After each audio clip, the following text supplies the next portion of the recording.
Here I am to worship, here I am to bow down, here I am to say that you're my God. You're altogether lovely, altogether worthy. 할렐루야. 오늘도 말씀과 동행하는 하루에 나오신 여러분들 축복하고 환영합니다. 8월 5일 목요일입니다. 오늘도 하나님께서 우리와 함께 하시는 그러한 하루가 될 것입니다. 함께 기도하며 우리 예배 드리겠습니다. 하나님 감사합니다. 오늘 이 자리에도 주님께서 불러주셨음에 우리가 은혜임을 고백합니다. 이 시간 함께하며 주님의 음성을 듣고 오늘 하루를 열 수 있도록 우리에게 은혜 베풀어 주시옵소서. 예수님의 이름으로 기도합니다. 아멘. 함께 찬양하며 나아가겠습니다.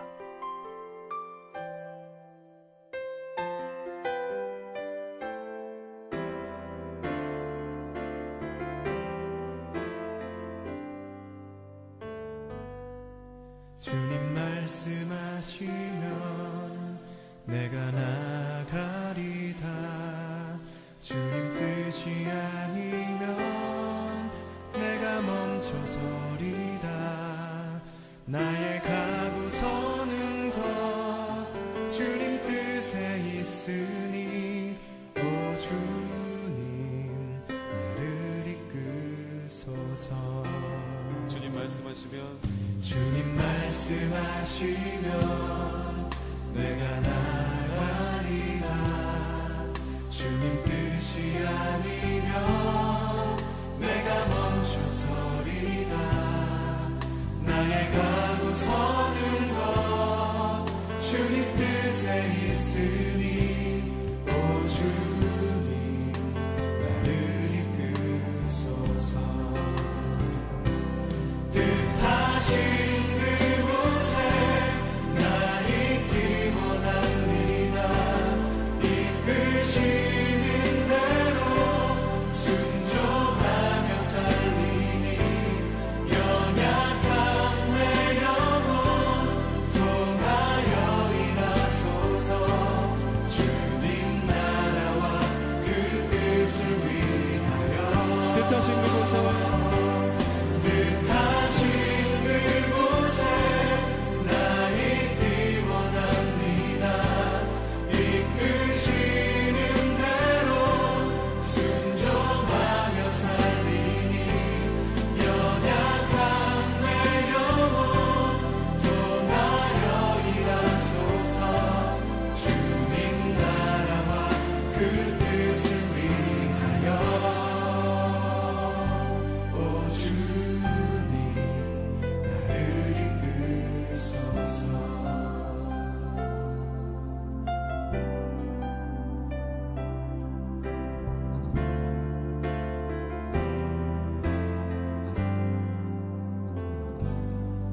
주님 말씀하시면 내가 나가리라.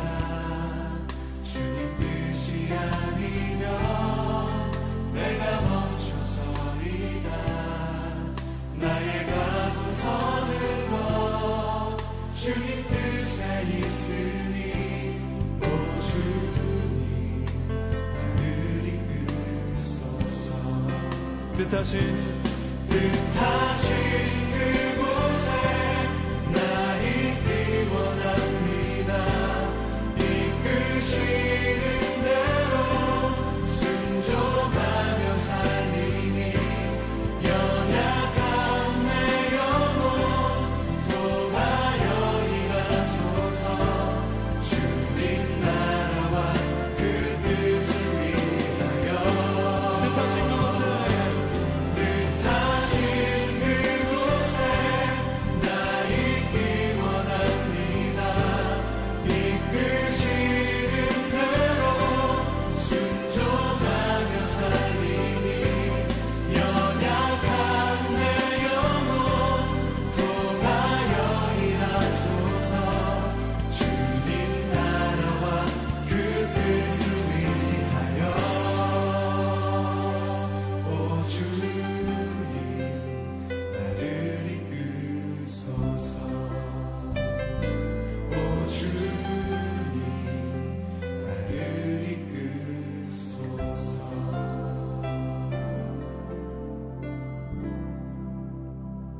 함께 말씀을 읽도록 하겠습니다. 사사기 1장 22절에서 36절에 있는 말씀입니다.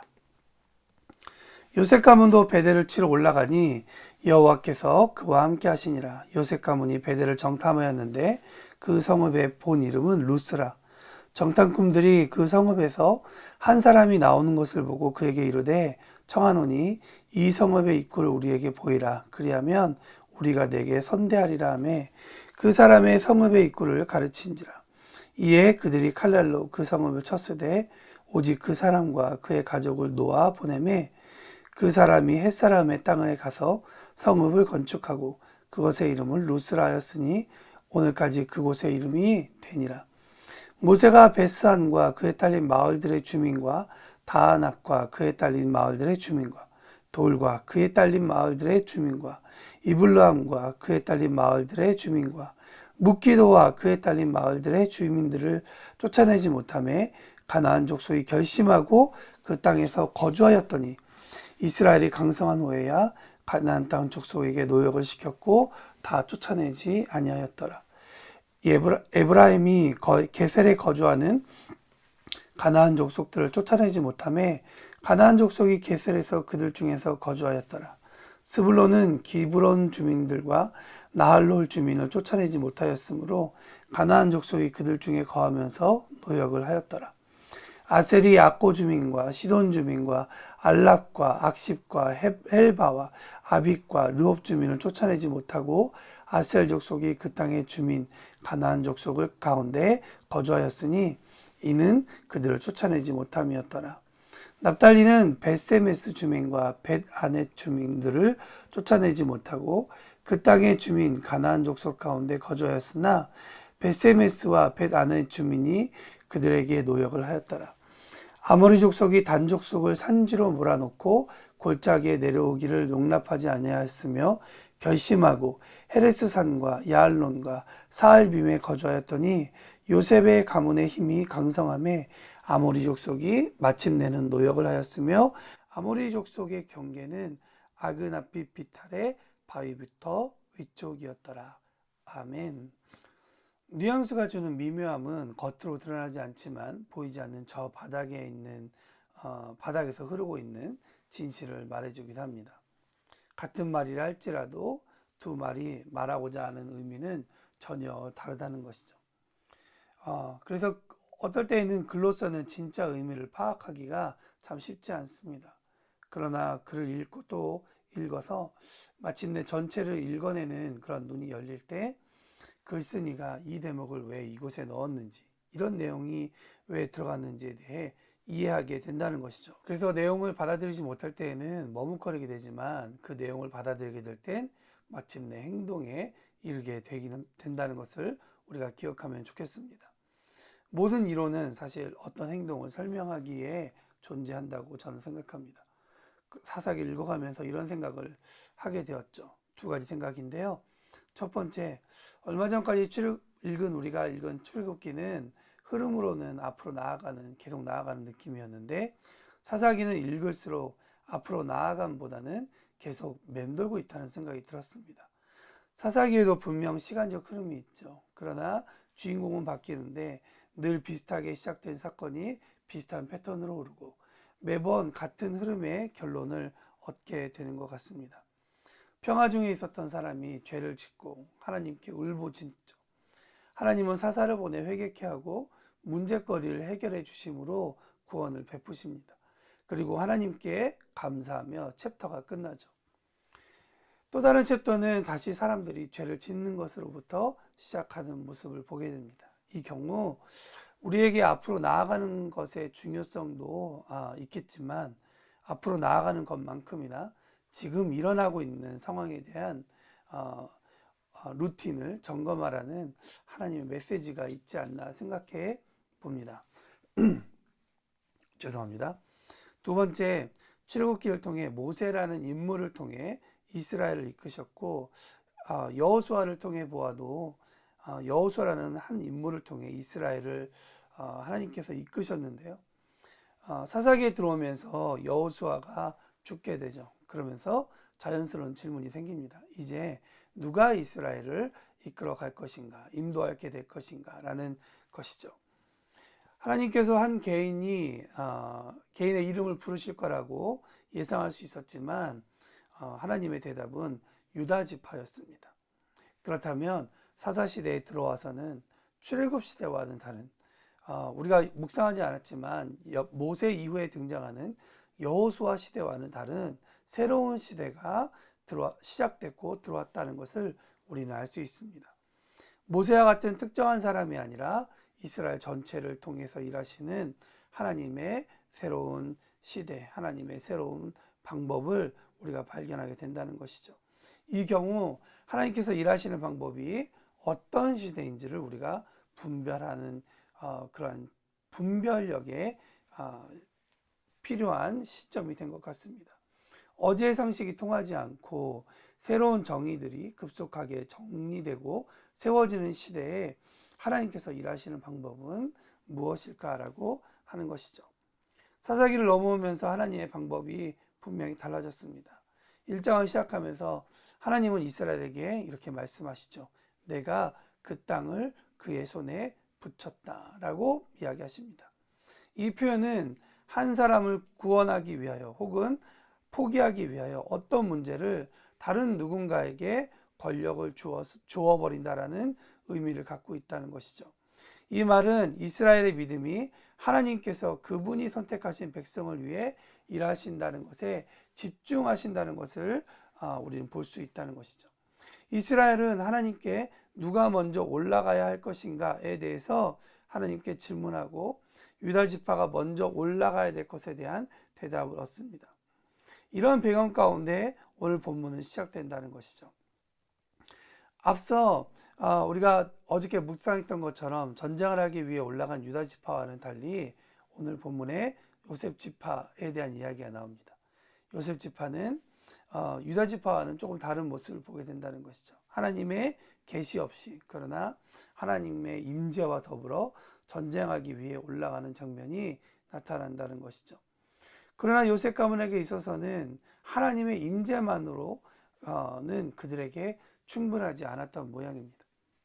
그들은 전쟁에서 승리하기 위해 인간 편에서도 책략이 필요하다고 생각했던 것 같습니다. 그래서 그들은 책략 하나를 준비하게 된다는 것이죠. 그 책략이란 무엇이었을까요? 바로 원래 거주했던 주민들로부터 도움을 받는 것을 추구함으로써 여호수아가 여리고성을 공격할 때 사용했던 방식을 그대로 모방합니다. 여리고성의 사건 같은 경우에는 이스라엘을 도왔던 라합이 언약 공동체에 자연스럽게 합병되는 결란을 가져왔지만 요셉 가문의 경우에는 베델 사람은 어디든지 갈 수 있는 자유를 얻었고 결국 그들은 이스라엘이 대적으로 여겨 파괴해야만 하는 것으로 여겼던 헷 사람의 땅으로 가서 새로운 베델, 그러니까 새로운 루스를 시작하고 건설하고 시작하게 된다는 것이죠. 요셉 가문 이후에 등장하는 므낫세, 에브라임, 스불론, 아셀, 납달리, 단 모두 요셉 가문과 같이 땅을 얻었지만 대적을 파괴하지 않는 사람들의 모습을 보여주고 있다는 것이죠. 저는 오늘 말씀을 통해서 우리가 두 가지 정도를 생각해 보면 좋겠다는 생각이 듭니다. 첫 번째, 하나님의 말씀을 끝까지 따라서 지킬 것이라는 그러한 모습을 보게 된다는 것이죠. 여러분, 요셉 가문들은 하나님께서 함께 하신다는 것에 대해서는 하나님께서 그들과 함께 하셨지 그들이 하나님의 음성을 듣고 가는 모습을 보이지 않았다는 것이죠. 하나님께서 이스라엘 백성을 통해서 이야기하시겠습니다. 특별히 내일 묵상하게 될 사사기 2장의 말씀에 보면 왜 그 땅의 거민들을 전부 다 끝까지 싸워서 그들을 다 진멸하지 않았냐라고 질문하게 된다는 것이죠. 여러분, 어떤 일을 할 때 하나님의 말씀을 끝까지 지키는 것과 비슷하게 지키는 것은 너무나도 다른 이야기입니다. 그러나 오늘 요셉 지파, 요셉의 가문과 유다 10의 지파의 이야기가 이렇게 어제와 오늘 나누어서 묵상하게 하시는 것은 한 가지 우리에게 도전을 주고 계신데, 특별히 요셉 가문의 이 사건을 통하여서 많은 지파들이 비슷한 패턴, 그러니까 하나님의 말씀을 지키지 않는 패턴을 가지고 있다는 것이죠. 사실 이 지파들이 포지션해 있는 그러한 모습들을 보면 다 북쪽에 있는 그러한 지파들이었다는 것이죠. 후에 이스라엘이 남과 북으로 나누어졌을 때 북쪽에 있는 지파들이 대부분 하나님의 말씀을 어기고 하나님의 말씀을 따라 행동하지 않는 그런 모습들을 바라볼 때, 처음 시작이 얼마나 중요한지, 얼마나 중요한가에 대해서 생각해 볼 수 있는 그러한 시간이라는 것이죠. 하나님의 말씀은 어떠한 모습, 어떠한 상황이라도 끝까지 지키는 것에 대해서 우리에게 도전하고 있다고 저는 생각합니다. 오늘 하루를 살아가면서 하나님의 말씀을 지키기 위해 끝까지 노력하는 저와 여러분이 되기를 예수님의 이름으로 축복합니다. 두 번째, 우리가 오늘 말씀을 통해서 배울 수 있는 것은, 그럼에도 불구하고 하나님은 여전히 우리에게 기회를 주시고 우리와 함께 하시려 한다는 그러한 사실입니다. 요셉 지파는 옛 여호수아 시대에 있었던 그러한 전략과 지나간 시대에 있었던 그러한 방법으로 새로운 시대를 맞이하게 된다는 것이죠. 그들은 예전에 이렇게 했으니 내가 같은 방법으로 할 때 이번 시대에도 나는 성공할 거야 라고 생각했던 것 같습니다. 그러나 그들은 철저하게 실패하게 된다는 것이죠. 그럼에도 불구하고 하나님은 그렇게 말씀을 지키기 위해서, 또 말씀에 순종하기 위해서 어리석은 모습이지만 그러나 그 모습으로 말씀을 지키기 위해 올라간 요셉 가족과 함께 확인하는 사실을 바라보면, 하나님은 여전히 죄악된 그런 사람들을 지켜 보호하기를 원하시는 그런 선하신 분이심을 우리가 알 수 있다는 것이죠. 그 선하신 하나님께서 우리와 함께 하신다는 것을 우리가 기억할 때 다시 한 번 더 하나님의 그 선하심을 찬양하고 그 선하심 가운데 거하면서 우리가 오늘 하루를 살아갔으면 좋겠습니다. 하나님의 선하심을 우리가 시험하지 않고 하나님의 선하심 가운데 돌아갈 수 있는 우리 하루가 되었으면 좋겠다라는 생각이 듭니다. 우리가 실수할 수 있습니다. 요셉 가족과 같이 실패할 수도 있습니다. 그러나 실패한다고 해서, 실수한다고 해서 우리의 하루가 끝난다면, 우리가 그곳에서 그냥 멈춰 있다면 아무런 변화가 일어나지 않습니다. 말씀을 보면서 다시 한 번 더 우리의 삶을 돌이키고 하나님과 함께 하나님께 돌아가서 하나님 안에 거하면서 그분 안에서 우리의 삶이 회복되는, 그리고 하나님께서 우리에게 보내어준 그러한 영적 전쟁터 가운데에서 승리하고 하나님께 기쁨이 될 수 있는 그런 하루가 되기를 여러분 축복하며 나아갑니다. 오늘 그런 하루가 될 수 있도록 함께 우리 결단하는 기도를 드렸으면 좋겠고요. 오늘 목요일입니다. 청경교회를 위해서도 우리 청년들이 한 명 한 명이 그렇게 주님께서 보내주신 영역 가운데 믿음으로 승리할 수 있도록 함께 중보해 주셨으면 감사하겠습니다. 다 같이 기도하겠습니다.